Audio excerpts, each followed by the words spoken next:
Donc cette exposition Eugène Delacroix qui est une exposition.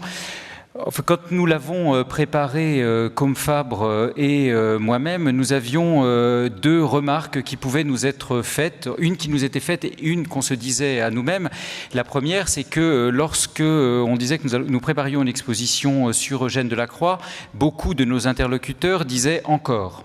Donc si vous avez pu peut-être visiter déjà l'exposition, vous avez vu que dans le panneau introductif, c'est la phrase que nous avons mise en exergue, enfin pas tout à fait en exergue, mais encore Delacroix. C'est-à-dire que Delacroix est parmi nous, Delacroix est un artiste que nous connaissons, ou au moins que nous croyons connaître, en particulier grâce à la figure de la liberté guidant le peuple, qui nous sert ici d'affiche et qui, au moins depuis la Troisième République, inonde nos vies.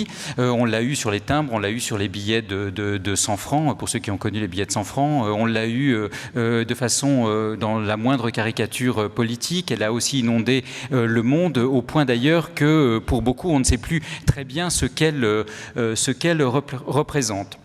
Après, Delacroix, c'est une œuvre qui est tout à fait foisonnante, c'est 800 tableaux, plusieurs milliers de dessins, des milliers de pages écrites, qu'il s'agisse de la correspondance, qu'il s'agisse des articles rédigés dans la presse, qu'il s'agisse bien évidemment du journal dont l'édition fondamentale a été faite en 2009 par Michel Anouche. Et donc, c'est un artiste dont on connaît des bouts, Delacroix, les œuvres de Genèse, Delacroix et les fleurs, Delacroix et là j'arrive au deuxième point question que nous nous posions, Côme et moi-même, au moment de préparer cette exposition, c'est que c'est à la fois très connu, et en réalité, on le connaît relativement mal lorsqu'on essaye d'appréhender l'œuvre dans son ensemble, c'est-à-dire l'œuvre peinte, l'œuvre dessinée, l'œuvre écrite, d'une part. Et d'autre part, on en est même arrivé à certains moments,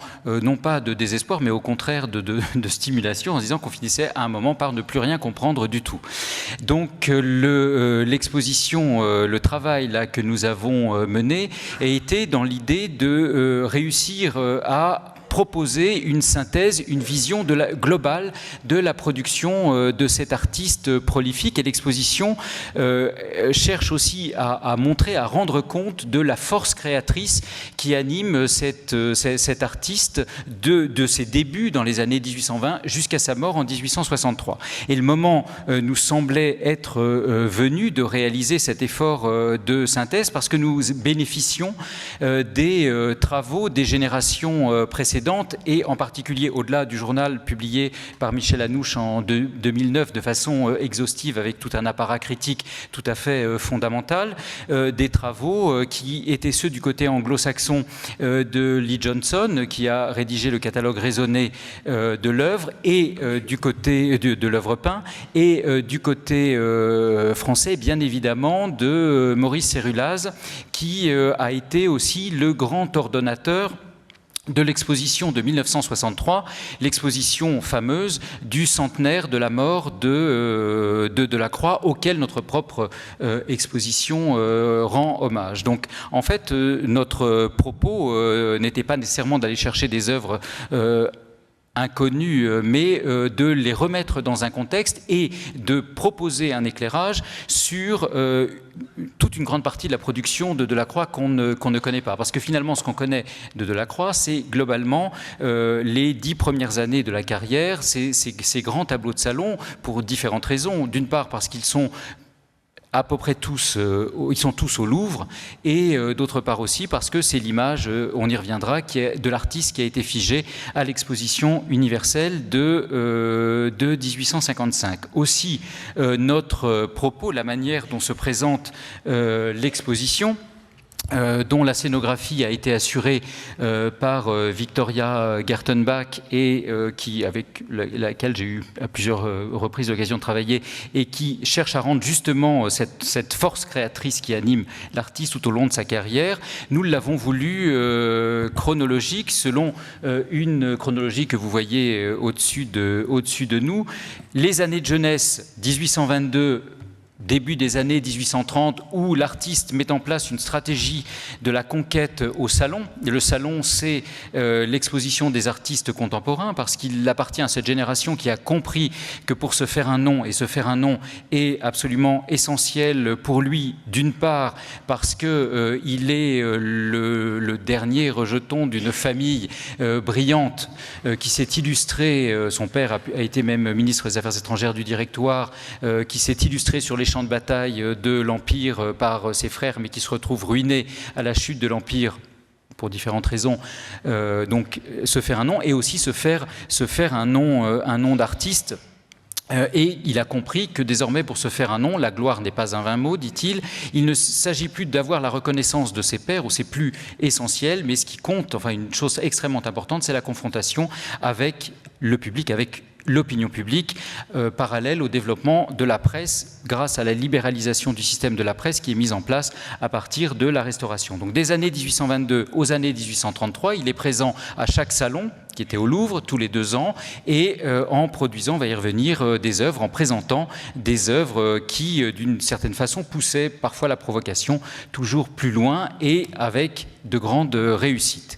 Et puis, des années 1830 jusqu'à l'exposition universelle de 1855, si la première partie de la carrière de Delacroix est à peu près claire, là, les choses se compliquaient et nous avons une problématique qui était de se dire comment un même artiste peut produire au même moment ou à peu près au même moment des bouquets de fleurs assez peu connus ici en France, extrêmement luxuriants, sensuels, néo-baroques d'une certaine manière, et en même temps la peinture religieuse que vous voyez si pathétique, néo-caravagesque et empreinte effectivement de ce pathos-là. Nous verrons qu'un des éléments qui permet de structurer la réflexion qui permet de comprendre non pas ces oppositions, mais ces polarités ou ces tensions à l'œuvre chez l'artiste, c'est l'exécution de grands décors qui lui sont commandés par le gouvernement et qui évidemment ne sont pas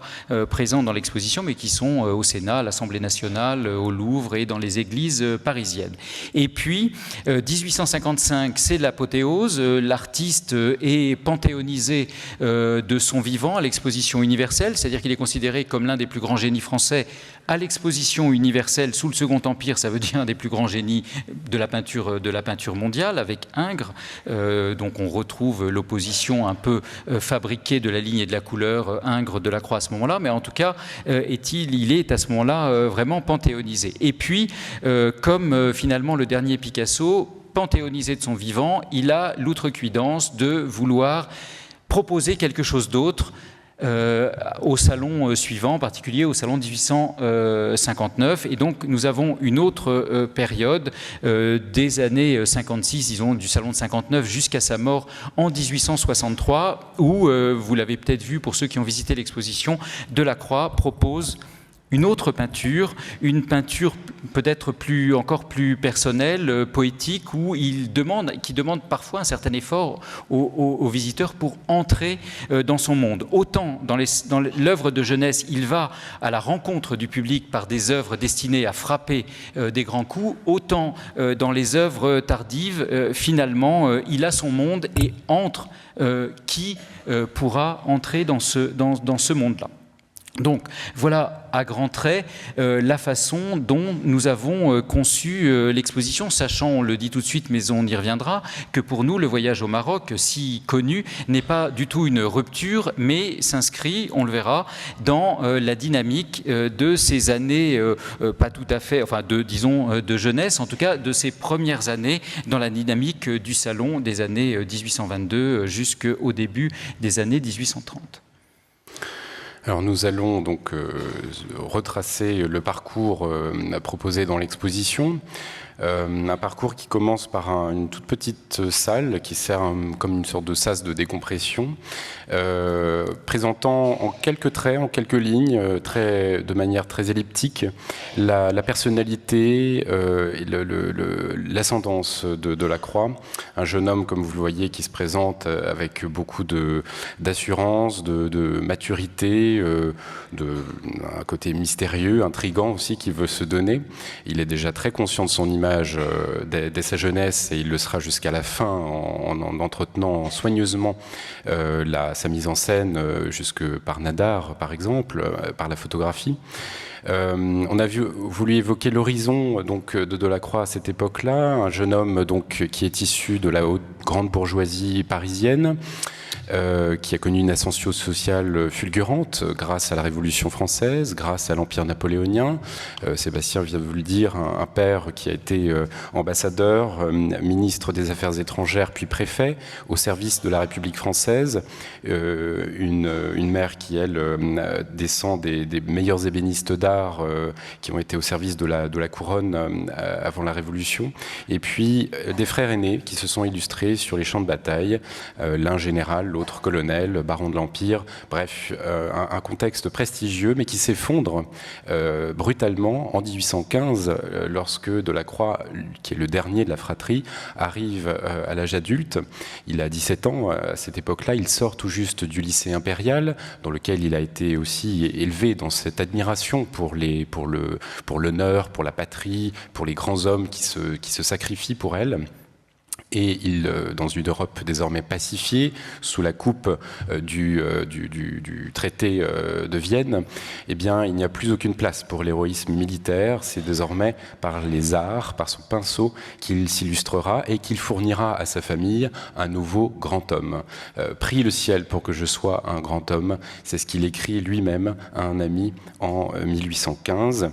Et on présente avec quelques lettres, quelques documents, aussi on évoque l'importance qu'a pour lui l'amitié dans ce contexte. Il est orphelin de père et de mère dès l'âge de 16 ans.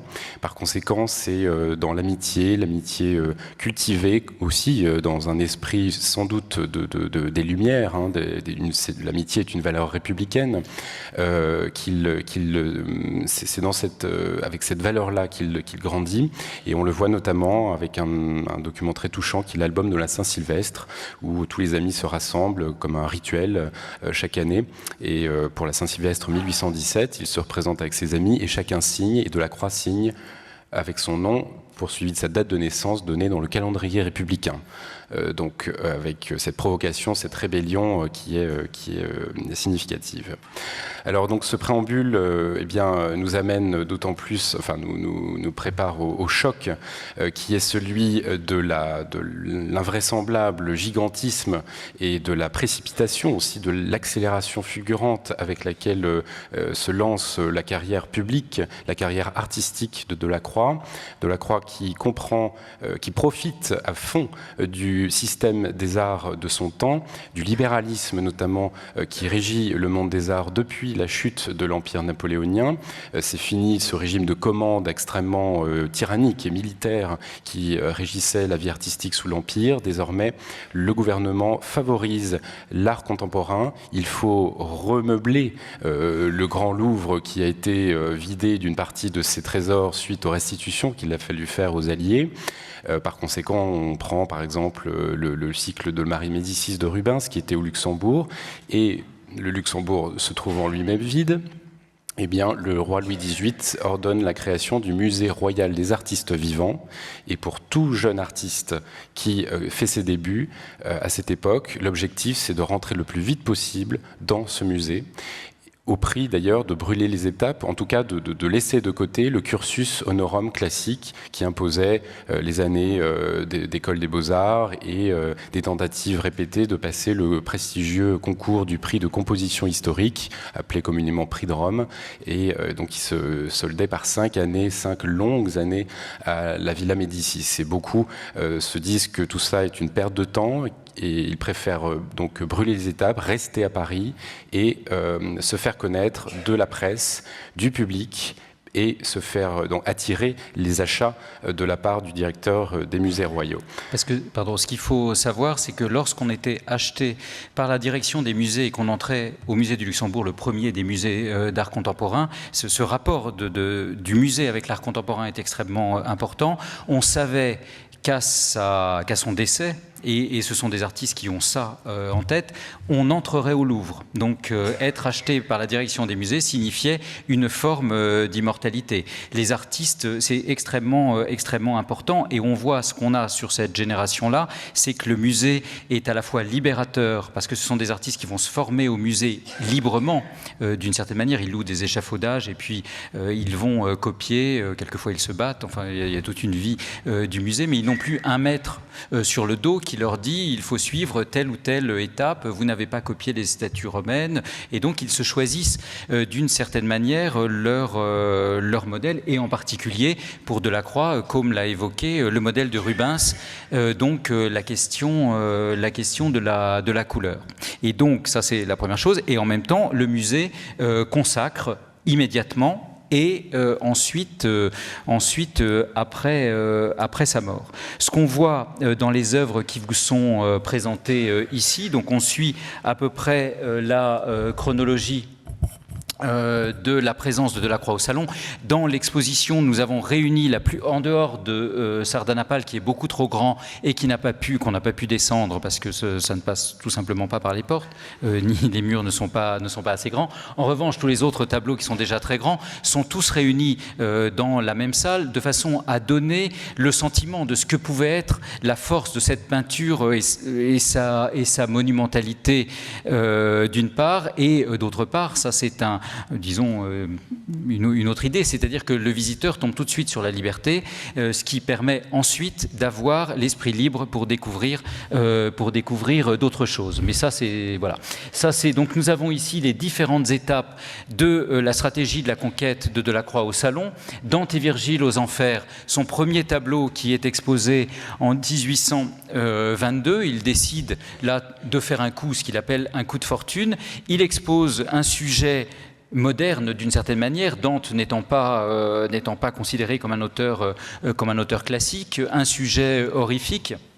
Filippo Argenti reconnaît un Florentin à l'extérieur du cadre, Dante reconnaît un Florentin, Filippo Argenti, à l'extérieur du cadre, et il est en train, avec Virgile, de traverser le fleuve, enfin le lac infernal, avec la cité infernale de Dité qui brûle dans le fond. C'est une œuvre qui choque par son sujet, c'est une œuvre qui déroute par son exécution, qualifiée par le critique de l'Écluse de tartouillade. Alors tartouillade, à l'époque, ça voulait dire, en langage d'atelier, c'était une œuvre qui n'était pas finie, une sorte d'esquisse, parce que cette peinture qui est visible, enfin dont on voit la trace, était considérée, s'inscrivait en rupture, pour aller un petit peu vite, contre le fini néoclassique. Donc cette œuvre, malgré le scandale, le début de scandale qu'elle provoque, est achetée par la direction des musées et entre immédiatement au Luxembourg, alors même que certains grands maîtres de l'Empire n'étaient toujours pas présents au Luxembourg, en particulier Gros, puisqu'on n'arrivait pas à trouver un tableau sur lequel il n'y avait pas Napoléon. 1824, il expose les massacres de Sceaux, sur lequel Côme va revenir. Les massacres de Sceaux, là, c'est un sujet politique, c'est un sujet contemporain, la guerre de libération des Grecs contre les Ottomans, sujet auquel il avait d'ailleurs pensé pour le Salon de 1822, et puis il s'était ravisé. On ne sait pas trop pourquoi, mais enfin on peut le subodorer, jugeant probablement qu'aller tout de suite sur un sujet politique était un peu glissant pour un jeune artiste complètement inconnu. Donc il a fait son sujet littéraire, il a fait son coup de fortune avec son sujet littéraire, il est acheté par l'État, et là maintenant il peut faire son coup avec un sujet politique contemporain où le spectateur va être confronté, on verra l'originalité de cette peinture, non pas à une bataille avec les effets glorieux d'une bataille militaire, enfin avec des militaires qui sont devant nous, mais aux conséquences désastreuses d'une guerre, et d'une guerre ici de libération, sur les populations civiles. L'œuvre fait scandale, et d'un point de vue, et en raison de ce sujet qui enflamme la jeunesse, et de l'exécution. Ce tableau est qualifié par le peintre Gros, que Delacroix admire, de massacre de la peinture, et malgré tout, l'œuvre est acquise par la direction des musées, le comte de Forbin, directeur des musées, trouvant une astuce pour la faire acheter sans respecter aucune des règles administratives. Il est probablement derrière ce soutien, il est derrière ce soutien à l'art contemporain. 1827, ça c'est pour vous cadrer, 1827-1828, c'est la mort de Sardanapale, un sujet tiré de Lord Byron, qui lui enflamme aussi la jeunesse, puisque la Grèce est vue à travers l'œil de Lord Byron.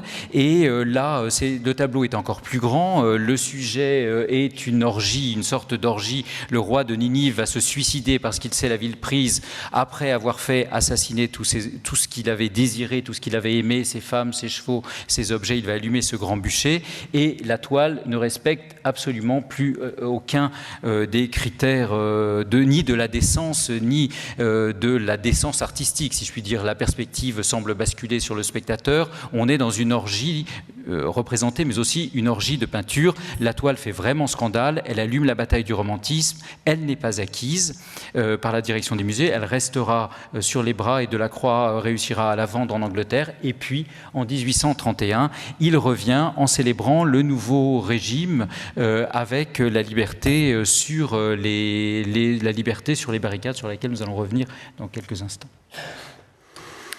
Alors, vous le voyez, cette stratégie, au passage d'un sujet littéraire à un sujet politique, puis à nouveau littéraire, puis à nouveau politique, tout ça est quand même savamment orchestré. Delacroix aussi fait des toiles de plus en plus grandes. Et vous voyez qu'il y a quand même, au-delà de ces alternances, une harmonie, enfin disons un point commun qui est de toujours confronter le spectateur avec la présence de corps, des corps qui sont toujours amenés au premier plan et qui ont une telle présence physique, un caractère charnel tellement affirmé que parfois ils l'emportent même sur l'histoire dont ils sont censés être le support. C'est particulièrement le cas donc de ces scènes des massacres de Sceaux, dont vous voyez que les massacres eux-mêmes sont représentés en fait en périphérie de l'image. Ils sont au centre du tableau d'un point de vue géométrique, mais très à l'arrière-plan d'un point de vue du point de vue de la perspective. L'action, même toute action qui accompagne la guerre, est reléguée aux marges, notamment cette scène d'enlèvement d'une jeune femme qui évoque les pratiques du viol, qui est reportée à l'extrême droite de la composition.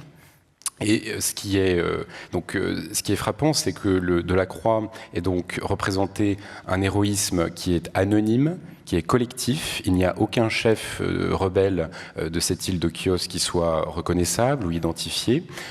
Et ce qui est représenté, c'est ces moments d'inaction, d'attente incertaine pour les otages, qui attendent la mort ou l'esclavage. C'est le sous-titre du tableau.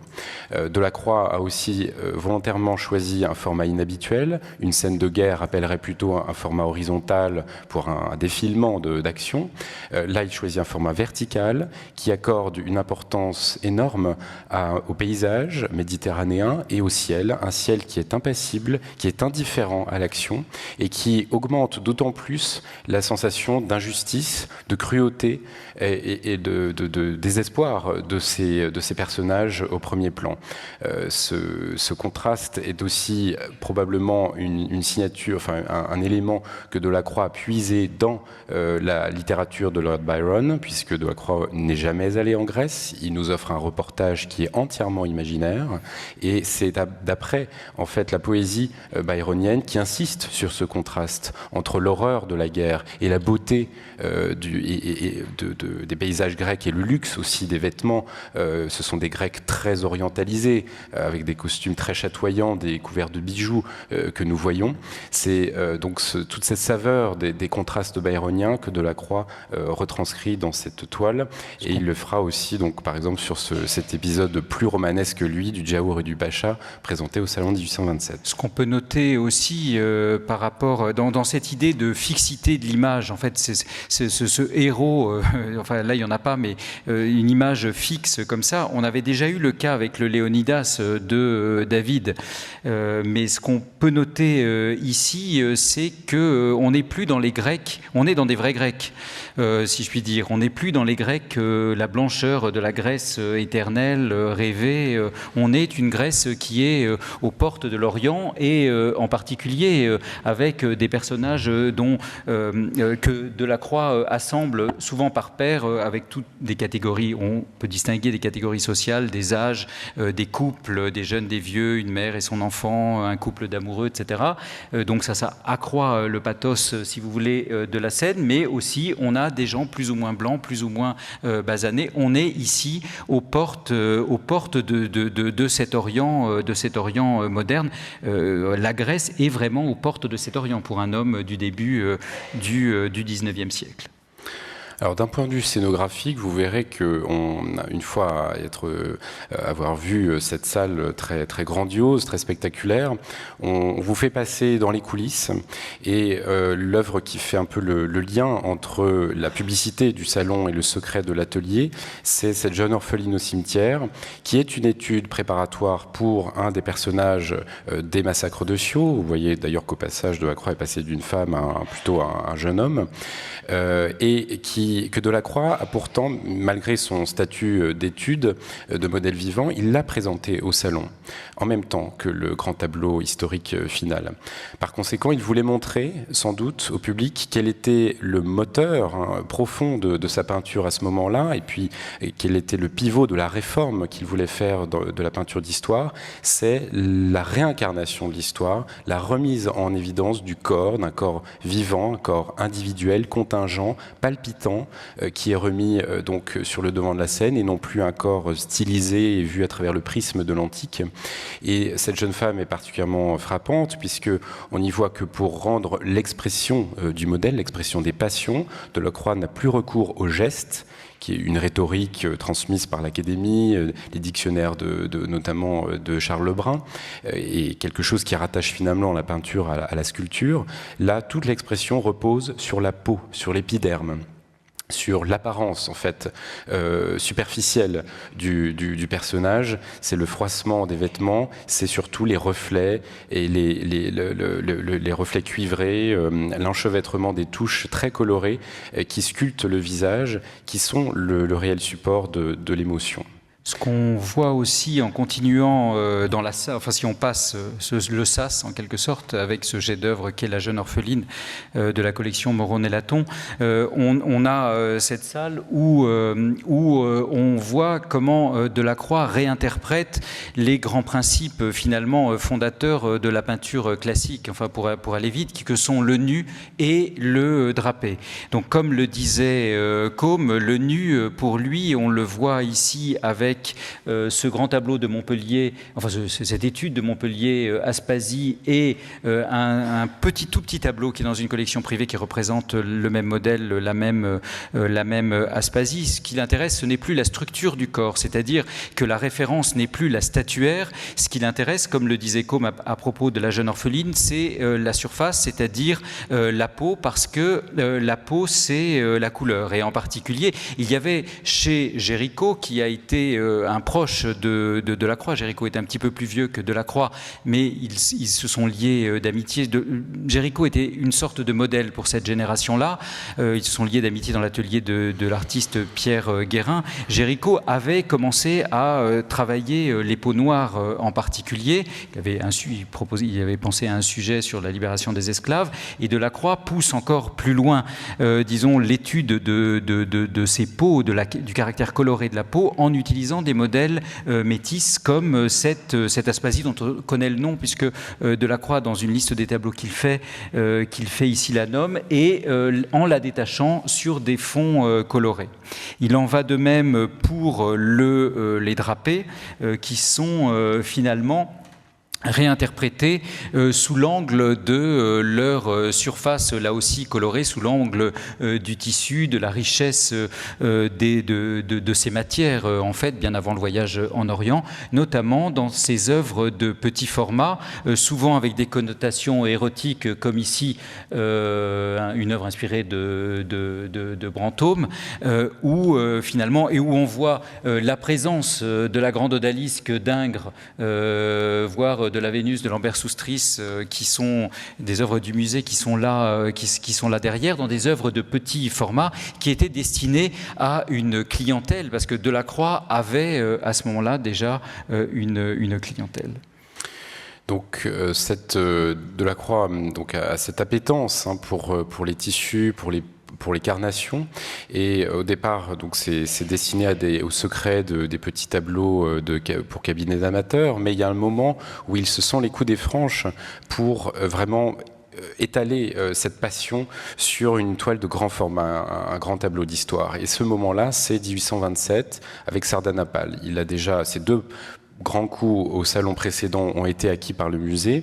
Il se sent la liberté, il se sent l'autorisation d'aller encore plus loin. Mais là, ça va décidément trop loin, puisque le résultat est quelque chose de totalement chaotique, de très désordonné, qui ne respecte plus aucune règle de clarté de composition, de clarté narrative aussi, et d'ordonnancement des figures dans l'espace en perspective. Tout est ramené à la surface même du tableau, et donc c'est quelque chose qui indispose profondément la critique sur tous les points, tant moral que artistique.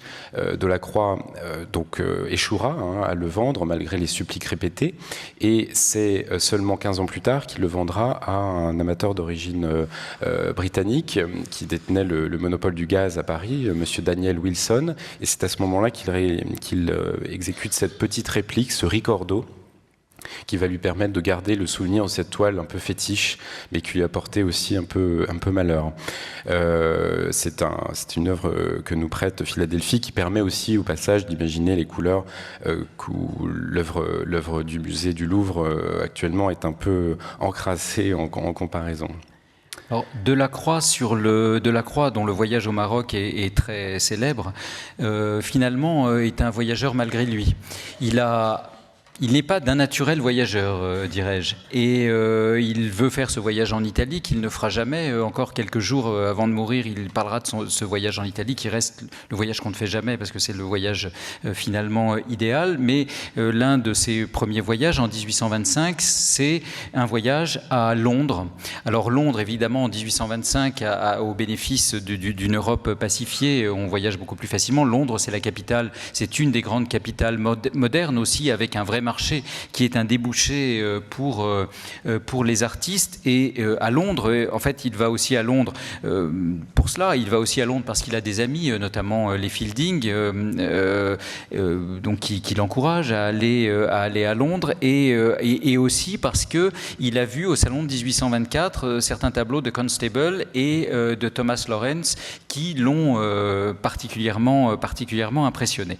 À Londres, il découvre effectivement la peinture de Constable et de Lawrence, et surtout aussi ce qu'il découvre à Londres, c'est que les Britanniques ont une conception de la hiérarchie des genres qui est beaucoup plus souple que ne l'est la conception française qui place en son sommet la peinture d'histoire. Et à son retour, c'est ce que nous présentons ici, il exécute dans les années qui suivent un certain nombre d'œuvres où il va mélanger les genres. Donc il y a la peinture, évidemment le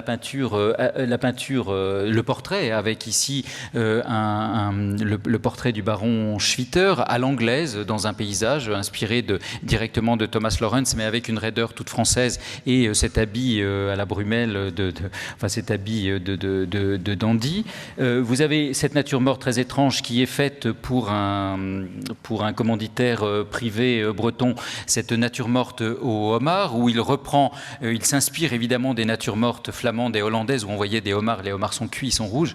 Ce sont des homards qu'on voyait sur les tables de cuisine, et ici les homards sont dans un contexte un petit peu particulier, par terre, avec une perdrix mêlée à un paysage. Donc il y a cette espèce de mélange des genres. Et puis ce grand portrait animalier, si le musée du Louvre a été un lieu de formation pour le jeune Delacroix comme pour toute sa génération, l'actuel muséum d'histoire naturelle, le Jardin des Plantes, a été aussi un lieu de formation des artistes, notamment pour étudier les animaux exotiques, et Delacroix le fréquente avec son ami le sculpteur Barry. C'est là qu'il copie des lions ou des tigres vivants ou morts pour beaucoup, et il présente au salon ce grand portrait de tigre qui est un peu une incongruité, si vous voulez, étant donné la majesté et la grandeur de l'œuvre. Et il nous a semblé aussi assez amusant et significatif, parce que Delacroix s'est un peu amusé, notamment avec cette nature morte au homard. Il dit je vais mettre un cadre rococo, ça sera tout à fait amusant.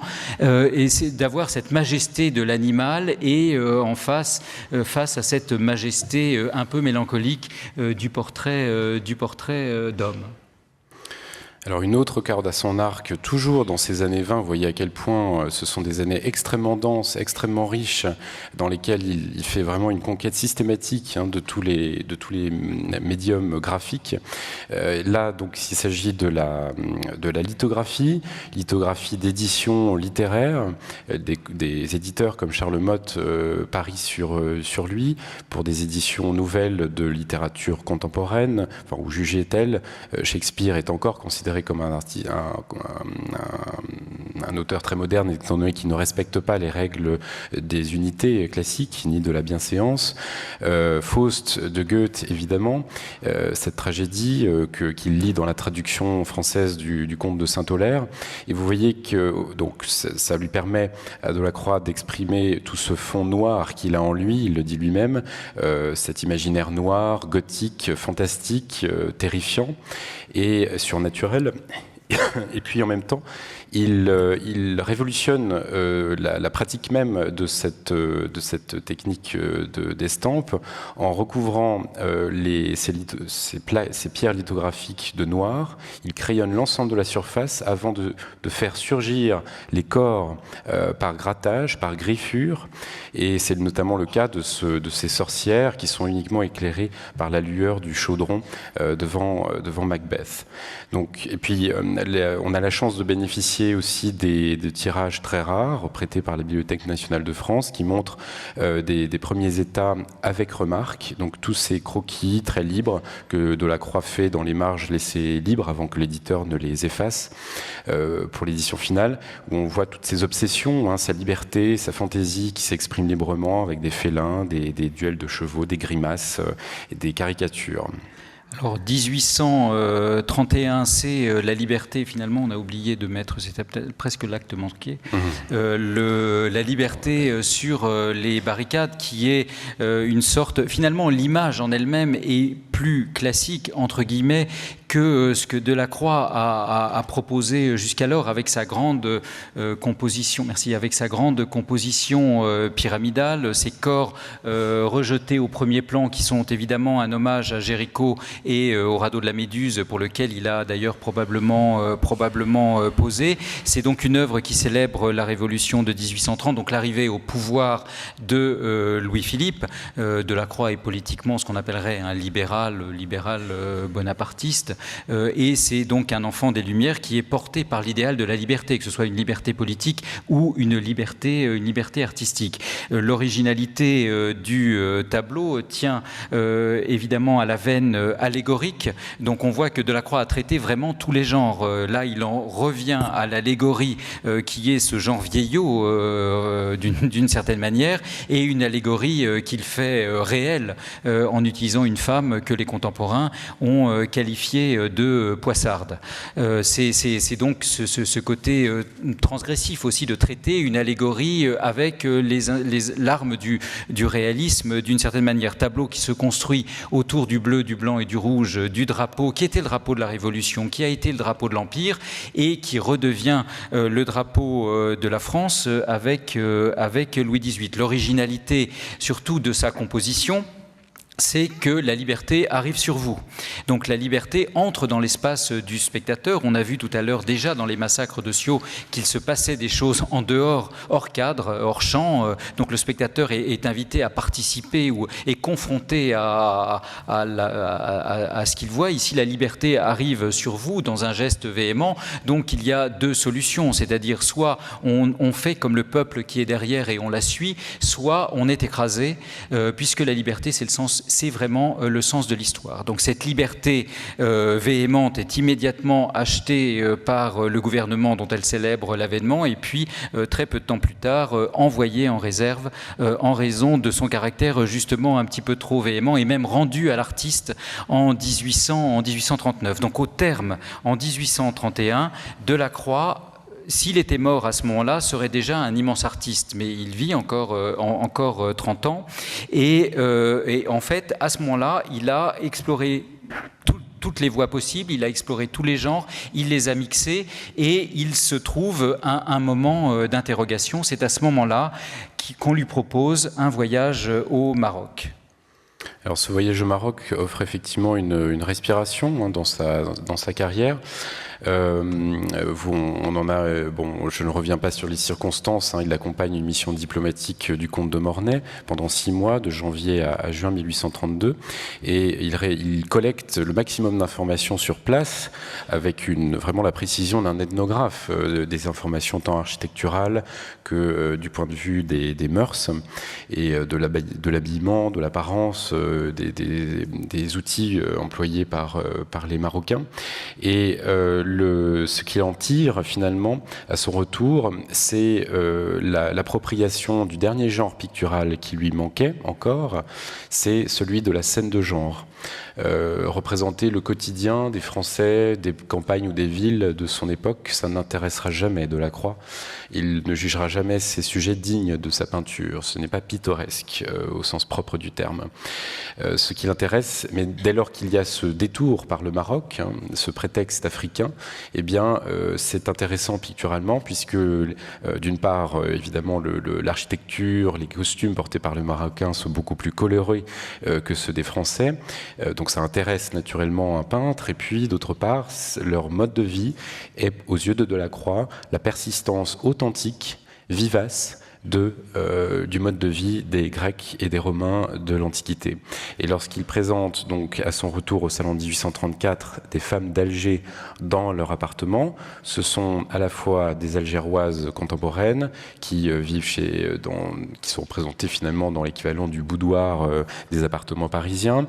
Elles portent des montres Gousset qui sont des accessoires modernes. Mais c'est aussi, aux yeux de Delacroix, l'équivalent du gynécée des maisons athéniennes du siècle de Périclès. Donc il y a ici une fusion très intéressante entre l'histoire et le quotidien, ce qu'on appelle donc la peinture de genre. Et il montre cette noblesse qu'il veut donner à cette scène en l'apportant dans des dimensions qui sont celles normalement réservées à la peinture d'histoire. Les personnages ont des dimensions aussi grandes que nature, donc qui sont jugées colossales. Et la critique aura du mal à trouver le sens de cette peinture qui, d'ailleurs, continue à parfois déstabiliser aujourd'hui. Ce qu'on peut dire, c'est qu'une peinture comme les femmes d'Alger, son voyage passe par l'Espagne, le mène à Tanger, de Tanger à Meknès, et il fait une escale de quelques jours à Alger avant de remonter en France. Ce qu'on peut dire, c'est que finalement, il s'inscrit avec les femmes d'Alger dans cette peinture de genre à une échelle monstrueuse, d'une certaine manière. C'est un peu comme ça qu'on pouvait le percevoir. Il s'inscrit en faux, il s'inscrit en opposition avec ces odalisques rêvés, ces femmes nues alanguies dans des intérieurs plus ou moins inventés. En particulier, la plus célèbre de toutes, c'est la grande odalisque qu'il a pourtant bien regardée. Lui, il y est allé, et ce qu'il peint, effectivement, ce sont des femmes de son temps qui portent des montres à gousset, qui ont des miroirs vénitiens. Donc il y a ce côté, ce côté actuel. Cette vérité ethnographique, voilà, qui se substitue au fantasme artistique très ancien. L'autre élément intéressant et qui montre que Delacroix est en train de faire un virage, donc c'est cette dimension. Il montre pour la première fois que sa peinture se tient sans sujet dramatique, sans passion, sans révolution, sans meurtre. Donc il est en train d'opérer un virage considérable dans sa carrière qui est celui de la prise en compte de la dimension décorative de la peinture. Et il y a juste une... Là, c'est la page publicitaire que nous devons faire, parce que aussi à au Maroc, il constitue, grâce à ses carnets, tout un répertoire de souvenirs, en fait, qu'il va utiliser dans les 30 années qui lui restent à vivre. Dans l'exposition, nous présentons des carnets ouverts, mais malheureusement, ce carnet merveilleux, que nous ne pouvons ouvrir qu'à une seule page. Donc il y aura une des conférences qui sera faite par Marie-Pierre Salé, qui sera une œuvre en direct où le carnet sera sorti de l'exposition et où Marie-Pierre vous expliquera évidemment le carnet et tournera les pages qui seront en même temps filmées, donc ce qui permettra à ceux qui veulent et ceux qui peuvent de voir le carnet dans son intégralité. Pardon. Donc la deuxième partie de la carrière de Delacroix et de l'exposition par conséquent s'ouvre avec ce chemin de Damas qu'il trouve à peindre du grand décor mural. Les commandes commencent dès 1833 grâce à Adolphe Thiers qui lui confie la réalisation du Salon du Roi au Palais Bourbon, et puis elles s'enchaînent sans interruption jusqu'aux années 1850. Il y a la bibliothèque des députés, la bibliothèque des pairs, l'église Saint-Denis Saint-Sacrement, le musée du Louvre, l'hôtel de ville. Tout cela s'enchaîne et à chaque fois Delacroix prend en charge la difficulté de ces commandes parce qu'elles lui permettent désormais de faire adhérer sa peinture à des monuments parisiens pérennes liés à des institutions durables. Et pour lui, c'est très important, toujours dans cette obsession pour l'immortalité qui l'habite depuis sa jeunesse, parce qu'il a aussi vu qu'il n'arrivait plus à vendre des tableaux au Musée Royal des Artistes Vivants. Le dernier en date, c'était Les Femmes d'Alger, acquises en 1834. Il n'y en aura plus ensuite. Le reste des tableaux seront acquis par l'État aussi au Salon, mais par le ministère de l'Intérieur, donc envoyés soit dans des musées de province, soit dans des églises. Et ça n'est pas un destin que Delacroix aurait souhaité pour ses œuvres. Et donc, ce qui lui plaît, c'est aussi de pouvoir régénérer sa peinture au contact d'une contrainte architecturale et d'une tradition qu'il choisit très soigneusement pour répondre au mieux à la commande architecturale. Ce que vous voyez précédemment, oui, c'est la bibliothèque de l'Assemblée nationale, voilà, qui est toujours en place. Donc on essaye de structurer l'exposition, alors non pas en montrant évidemment les décors qui ne peuvent pas être déplacés, on les évoque rapidement avec des esquisses, mais ce que l'on a voulu démontrer, c'est surtout l'écho, l'impact de ces chantiers dans sa peinture de Chevalet, qu'il continue à exposer au salon pour informer le public et la critique de ces mutations qu'il opère. Et Delacroix est un véritable caméléon. Lorsqu'on lui demande de décorer le Salon du Roi, il va choisir de s'inscrire dans la tradition de l'école de Fontainebleau, une peinture très d'allégresse qui expose la prospérité du royaume, et puis dans lesquels il rivalise avec la sculpture. Il exécute de grands faux bas-reliefs, des trompe-l'œil de bas-reliefs en grisaille, notamment dans les trumeaux. Et vous trouvez, et puis au-dessus vous avez cette frise où une saturation de personnages sur fond d'azur, sur fond turquoise, évoque donc les différentes activités économiques du pays. Et bien vous en trouvez l'écho dans les tableaux exposés au salon au même moment, en 1836, ce Saint-Sébastien, dont les dimensions sont colossales, sur fond d'azur également, les volumes sont simplifiés, il y a un désir de clarté dans la composition, de sérénité aussi, d'apaisement, qui est lié au fait que désormais sa peinture doit être lisible. Il réalise un programme qui doit être lu et compris par tous les visiteurs qui traversent ce salon du roi. Et puis cet écho de la sculpture, du trompe-l'œil de sculpture que l'on a aussi dans cette monumentale Médée furieuse qui est sur le point d'égorger ses enfants, qui est présentée comme une statue dans une niche, dans cette grotte, avec des effets très spectaculaires d'ombre portée, qui évidemment sont aussi donnés de manière très, très narrative. L'ombre portée sur les yeux, qui évoque la folie dans laquelle Médée est déjà emportée, ou celle du poignard qui tranche déjà symboliquement la chair de l'enfant. Ce qu'on peut noter, sur Médée Médée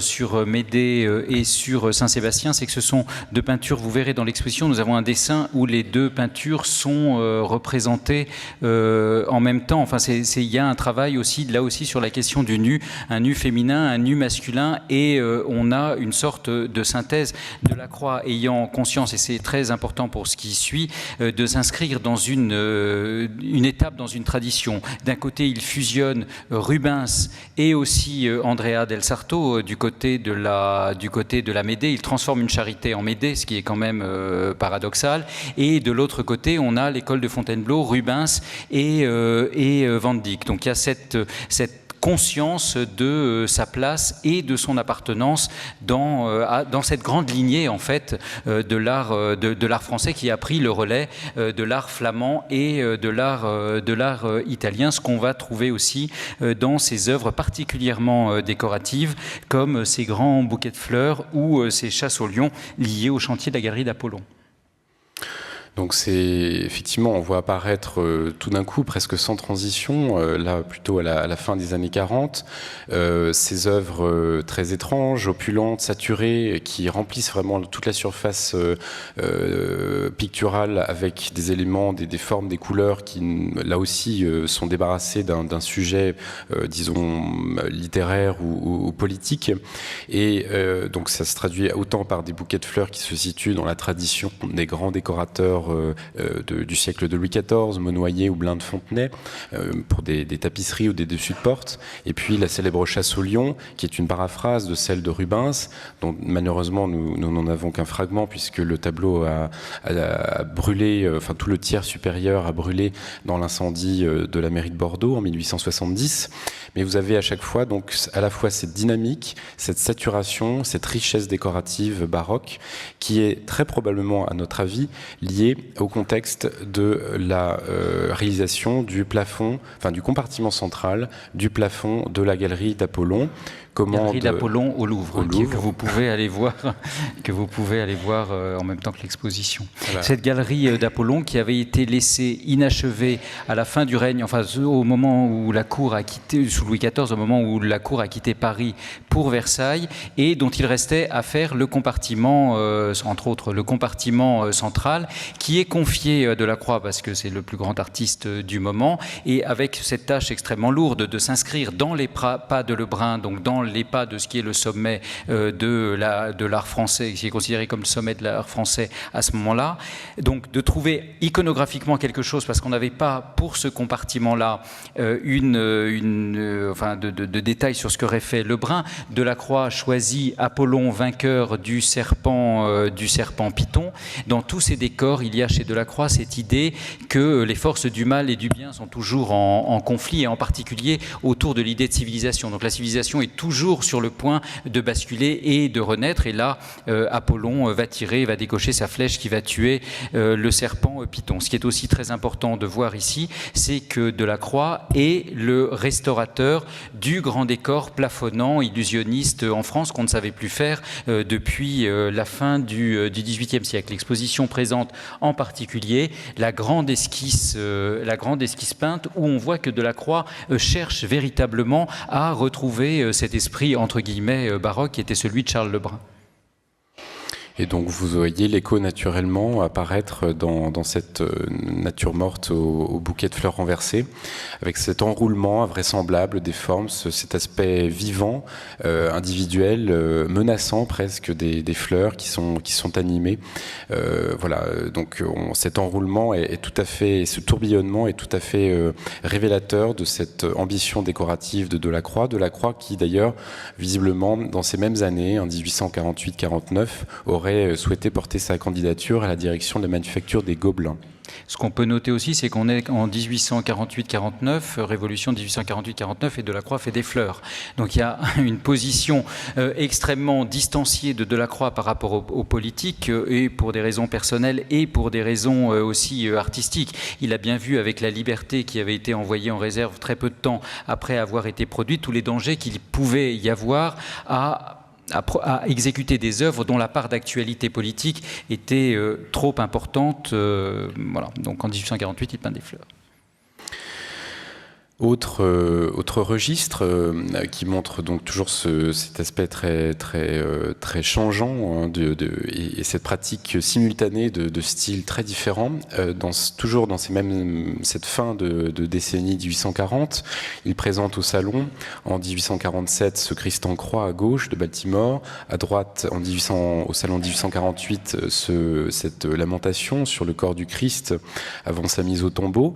Ce sont des œuvres extrêmement dense, où l'intensité pathétique est resserrée fortement à quelques personnages et surtout un effet lumineux de clair-obscur très puissamment orienté sur le corps du Christ, qui est très blanc. Alors là, la photo est trop petite, mais en même temps, il y a toujours cette présence de la chair et de la sensualité chez Delacroix. Le sang a une présence très, très forte. C'est une masse visqueuse qui court tout le long du corps du Christ crucifié. Il y a aussi, là aussi, des échos très nets, enfin des références très nettes à une tradition, la tradition caravagesque, bien sûr, et aussi un certain Rubens très de jeunesse pour le Christ au tombeau, et puis à gauche plutôt le Christ en croix de Prudhon. Ce qui montre que, vous le voyez, Delacroix n'a plus peur d'aborder des sujets très traditionnels, déjà rentrés dans des conventions. Donc, ce qui fait qu'à ce stade de sa carrière, il a complètement redéfini ce qui est l'originalité, ce qui est la singularité. Autant dans sa jeunesse, ce qui était primordial, c'était l'originalité du sujet, pour se distinguer, pour frapper les esprits au salon.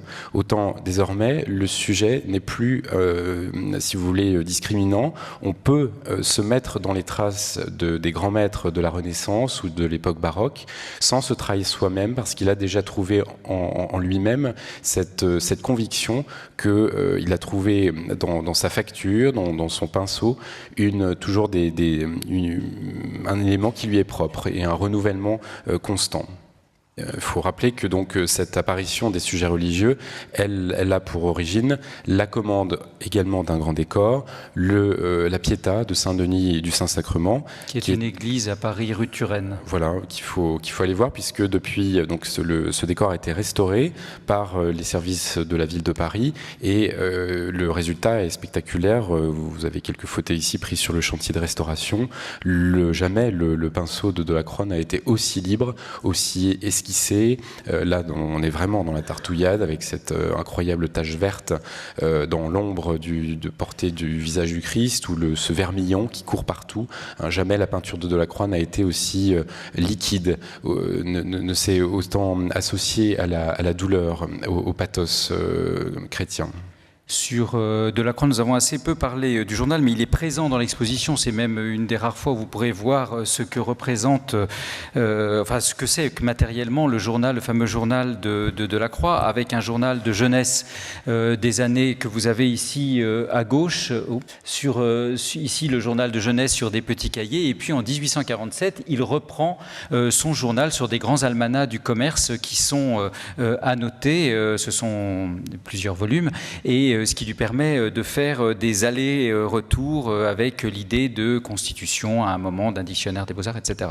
Donc il y a cette idée d'un retour sur lui-même, sur son propre œuvre, une forme d'auto-référencement qui se trouve aussi dans sa peinture, en particulier dans l'idée, on a composé une salle autour de l'idée de la répétition, variation, où on voit Delacroix reprenant des anciens sujets et les traitant tout au long de sa carrière, où on voit, celle-ci est encore plus claire, où on voit le sujet de Saint-Denis du Saint-Sacrement qu'on a vu précédemment, la façon dont il part en fait d'une annonciation un petit peu comme ça, très scénographiée, avec des drapés, des anges soutenus, des anges qui soutiennent des rideaux, qui devient la Pietà que vous avez vue, et finalement qui devient une grotte inspirée par Rosso, ou des reprises ici sur le Christ à la colonne, où on voit des atmosphères qui sont effectivement complètement différentes. Donc ça lui est pas complètement propre. Ingres fait aussi des choses un peu identiques, mais de façon plus formelle. Il y a une dimension, disons, plus humaine et plus plus fondamentalement artistique dans le travail de Delacroix. Et puis 1855, c'est le triomphe à l'exposition universelle. Vous avez ici le salon qui est photographié, où vous reconnaissez un certain nombre d'œuvres que nous avons présentées et qui sont dans l'exposition. Delacroix a la chance, comme Ingres, de pouvoir constituer une rétrospective de son œuvre. Donc c'est quasiment le premier artiste qui, de son vivant, avec Ingres, peut bénéficier d'une rétrospective, enfin voir son œuvre réunie. Il a d'ailleurs lui-même dû rechercher des œuvres à exposer dans l'exposition, ce qui explique peut-être aussi ces idées de variation, de répétition, de retour sur soi. C'est formidable, il est panthéonisé, il est élevé au pinacle, mais en même temps, au moment même où il est élevé au pinacle, son image est figée.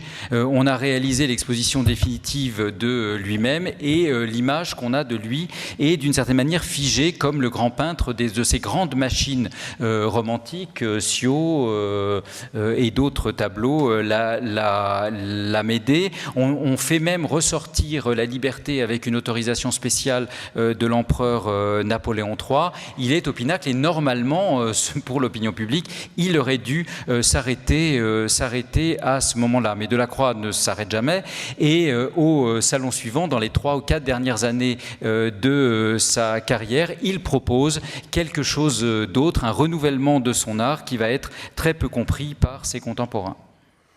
Alors effectivement, il surprend en revenant. Il y a toujours cette envie pour Delacroix d'être sur la brèche, de tester sa peinture auprès du public, auprès de la presse. Donc il surprend en revenant dans l'arène du salon en 1859. Il a 61 ans. Beaucoup d'autres peintres tout aussi renommés que lui se sont épargnés depuis bien longtemps les turbulences du salon, à commencer par Ingres ou Delaroche. Et lui, il y retourne, et avec une peinture donc qui désarçonne, qui déçoit, qui exaspère même un certain nombre de critiques qui pourtant lui étaient acquis, des jeunes critiques comme Paul Mantz ou Maxime Ducamp ou Ernest Chénaud, et des gens qui ne comprennent pas le caractère anti-moderne des sujets empruntés à l'Antiquité romaine, comme Ovide en exil chez les Scythes, au bord de la mer Noire, ou alors des sujets tirés de vieux romans que plus personne ne lit, comme Ivanhoe de Walter Scott, ou bien encore des romans de chevalerie du XVIe siècle, comme le Roland Furieux, le Tasse, la Jérusalem délivrée. Et ce qui étonne encore plus, c'est la naïveté, le caractère enfantin, enchanteur de cette peinture, en comparant par exemple la Rebecca de 1859 à droite avec celle qu'il avait faite 15 ans plus tôt. On s'étonne du fait que Delacroix ne soit même plus en mesure de respecter la moindre vraisemblance en termes de perspective. Autant au premier plan de la Rebecca de 1846, il y avait un magnifique enchevêtrement de corps qui évoquait l'enlèvement des filles de Leucippe de Rubens. Autant en 1859, on a du mal désormais à lire des références artistiques claires, et puis les personnages sont devenus très, très naïfs. Il n'y a plus de solidité, de rapport à la réalité palpable dans cette peinture. Et le rapport au réalisme, c'est le grand problème que Delacroix, qui obsède Delacroix dans ces années 1850, puisque la modernité, l'avant-garde picturale à Paris dans ces années 1850, c'est Courbet. Courbet qu'il voit au salon de 1853. Vous voyez ces baigneuses notamment qui ont fait grand bruit. Il les a vues d'ailleurs dans l'atelier de Courbet en train de les peindre. Il les revoit au salon dont il est membre du jury. Et vous voyez la réponse, ironique certes, mais que Delacroix fait un an plus tard avec ses propres baigneuses, conservées aujourd'hui à Hartford. C'est vraiment un antagonisme volontaire pour Delacroix, qui admire la patte technique de Courbet. En revanche, la peinture réaliste n'a pas de sens. Ce sont de juxtapositions, une marqueterie, dit-il, d'éléments, de fragments du réel, des instantanés, mais qui ne reposent sur aucun grand texte littéraire, mythologique, philosophique. Delacroix reste un peintre humaniste qui est fidèle à cet héritage littéraire de la Renaissance. Et aucun autre tableau ne le montre avec autant de talent que cette anecdote tirée du Roland Furieux de l'Arioste, réalisé réalisé toujours dans ce début des années 1850. Marphise, qui est en fait une femme et chevalier, a pris sur sa croupe une vieille dame, et toutes les deux, on force une jeune femme rencontrée dans la forêt à céder tous ses bijoux et tous ses vêtements à ce couple improbable.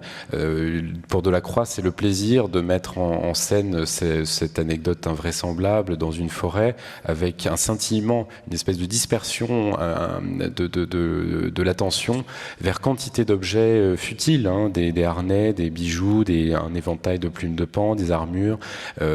Tout est... Enfin, disons que l'œuvre est une sorte de joyau dans un écrin de velours vert, et ça nous rappelle un objectif que Delacroix s'est donné, c'est que la peinture, finalement, c'est ce qu'il note dans les dernières pages de son journal, la peinture doit être une fête pour l'œil. Ce qu'on peut noter, c'est que c'est pas du tout une déficience, au contraire, tout ça repose sur des études d'après la nature, et vous verrez dans l'exposition en particulier des aquarelles qui représentent des vagues, des ciels, des pastels qui représentent des ciels, le fameux tableau du Louvre que vous avez ici, la vue de la mer, des hauteurs de Dieppe, tout un travail aussi sur la mémoire. On retrouve ces sujets du Maroc. Il dit qu'il a vu au Maroc des chevaux se battre, et donc il les reproduit à la fois se battant dans une écurie qui reprend le contexte, disons, architectural d'un tableau qui a été peint quelques 15 ans plus tôt. Ces chevaux qu'on retrouve ici dans cette composition qui pourrait faire penser à des Quéricots. On a en fait désormais un art de la combinatoire où le sujet commence à devenir motif. Enfin, et on arrive véritablement à cette fête pour l'œil qu'exposait Côme juste précédemment, avec aussi ce tableau en quelque sorte testament, même si c'est un tableau de 1859 qui était aussi dans la collection de Degas, qui est Ovide chez les Scythes. Ovide, le poète latin, exilé chez les derniers des barbares, recueilli par les barbares, nourri par les barbares, et qu'il va lui-même civiliser. On retrouve ce thème qu'on a vu précédemment, la place ici donnée aussi à ce magnifique paysage. Et puis il faut être vraiment immergé dans cette peinture. C'est pour ça que nous avons conçu avec la scénographe dans l'exposition, disons, une présentation périphérique, parce qu'on entre dans un monde qui est d'une certaine manière anti-naturaliste, très poétique, entre la réalité et un imaginaire, ce monde qui est vraiment une fête pour l'œil, et qu'on espère que le visiteur actuel, enfin d'aujourd'hui, pourra aussi apprécier, même si ça peut ne pas correspondre au goût actuel. Delacroix, face à cela, évidemment, n'a pas été reconnu. Enfin, ça a été et Baudelaire est un de ceux qu'il a le plus soutenu. Et Delacroix lui a répondu avec cette phrase qu'on a mise en exergue et à la fin de l'exposition. Oui, vous me traitez comme traite que les grands morts. Donc c'est évidemment, il y avait beaucoup d'ironie puisqu'on venait de l'enterrer vivant dans cette critique désastreuse du salon 1859. Ce qui est donc difficile, enfin, ce qui a embarrassé longtemps les historiens d'art par rapport au Delacroix tardif, c'est cette déprise donc du réel, cette déprise par rapport à ce qui était l'avant-garde des années 1850. Mais ce qu'on essaye de transmettre, et notamment dans le catalogue, c'est le fait que même si les sujets sont antimodernes, en revanche le processus de création lui sera porté à un certain avenir. Delacroix peint de plus en plus de mémoire. Il a découvert, le journal en porte témoignage, les vertus créatrices de la mémoire. Avec le temps, il fait des expériences proustiennes, il se rend compte que le souvenir a des propriétés, des qualités, d'unification. Lorsque vous sentez une odeur, ça vous fait penser à une personne, un décor de votre enfance. Il y a une propriété embellissante aussi, on se souvient a priori de ce qu'on a aimé. Et puis le souvenir appartient à chacun d'entre nous, il n'est pas partageable. C'est quelque chose que nous fabriquons sans le savoir. Donc il se dit que s'il transpose ces qualités, ces propriétés du souvenir dans sa création, il fera des tableaux qui seront à la fois parfaitement unis, harmonieux, des tableaux qui seront beaux, qui laisseront place à ce que l'imaginaire humain peut fabriquer de plus agréable, et puis des tableaux donc qui n'appartiennent qu'à lui, qui lui sont singuliers. Et c'est en cela, on on revient toujours sur cette définition de la singularité, de l'originalité.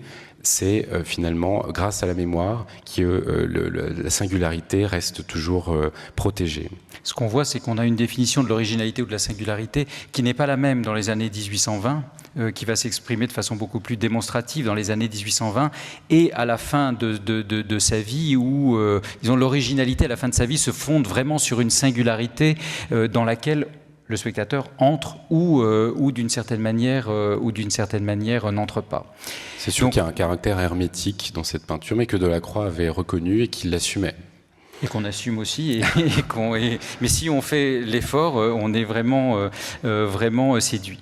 Donc l'exposition, oui, il y a un complément aussi à l'exposition qui est le Christ de Saint-Denis, qui est le Christ de Saint-Paul-Saint-Louis, ce très grand tableau, le Christ au Jardin des Oliviers, que la ville de Paris et le service des œuvres d'art de la ville de Paris a fait restaurer, qui est normalement présenté à plus de 6 mètres de haut dans l'église de la rue du Faubourg Saint-Antoine, et qui est exceptionnellement présenté dans la salle Molien pour remplacer les femmes d'Alger et la Liberté qui sont descendues dans les espaces d'exposition. C'est d'autant plus intéressant que ce tableau est aussi un tableau qui a été présenté au salon 1827-28, donc qui est contemporain de Sardanapale exposé juste à côté.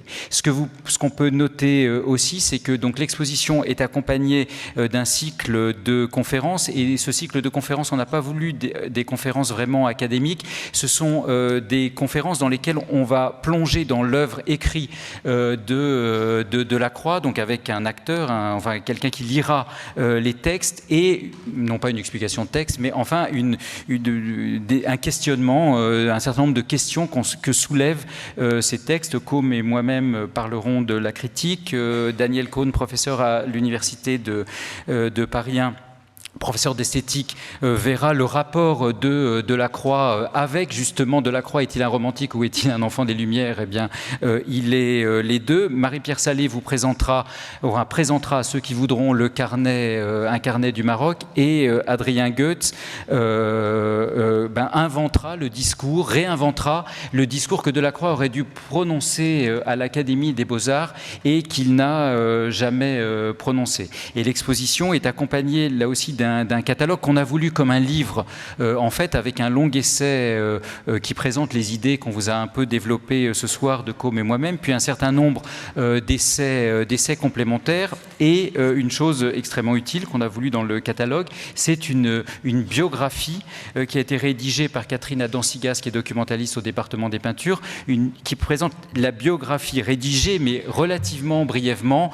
de cet artiste. Comme vous avez pu le voir pour ceux qui ont visité l'exposition, nous n'avons pas mis de chronologie très précisément, parce que souvent le lecteur d'une exposition se perd dans une chronologie, mais que nous avons synthétisé pour essayer de redonner vie, enfin une idée de ce qu'était aussi cet homme, à la fois artiste, mais homme d'une richesse intellectuelle absolument rare. Voilà.